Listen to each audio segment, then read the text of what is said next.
ఓం అరుణాచల ఓం నమో వెంకటేశాయ. So ఈ tickets వచ్చేసి మనకి ఫ్రీ టికెట్స్ అండి. సో మనకి ఎవ్రీ డే 10,000 టికెట్స్ మనకి ఇక్కడ 3 కౌంటర్లు ఉంటాయి.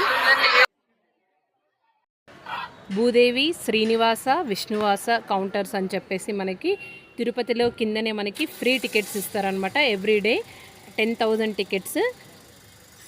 ఫ్రైడే, సాటర్డే, సండే మాత్రం 15,000 టికెట్స్ ఇస్తారనమాట. సో ఎవరైనా సరే టికెట్స్ ఒకవేళ బుక్ కాకుంటే మాత్రం మనం చక్కగా ఏ రోజువి ఆ రోజు మనకంటే నెక్స్ట్ డేకి ఇస్తారు, ఆ రోజుకి ఇవ్వరనమాట. సో హ్యాపీగా టికెట్స్ అయితే జస్ట్ ఒక 5 మినిట్స్లో అందాయి. బట్ 5:30కి వచ్చేసామన్నమాట. బట్ వెయిటింగ్ కొంచెం ఎక్కువ టైం పట్టింది, కానీ టికెట్స్ ఇవ్వడం మాత్రం 10 మినిట్స్లో అయిపోయింది. ఎవ్రీడే ఈవినింగ్ 6 o'clockకి మనము ఈ ప్లేసెస్కి కౌంటర్స్ దగ్గరికి వచ్చేస్తే ఫ్రీగా మనకి టికెట్స్ అయితే దొరికిపోతాయి.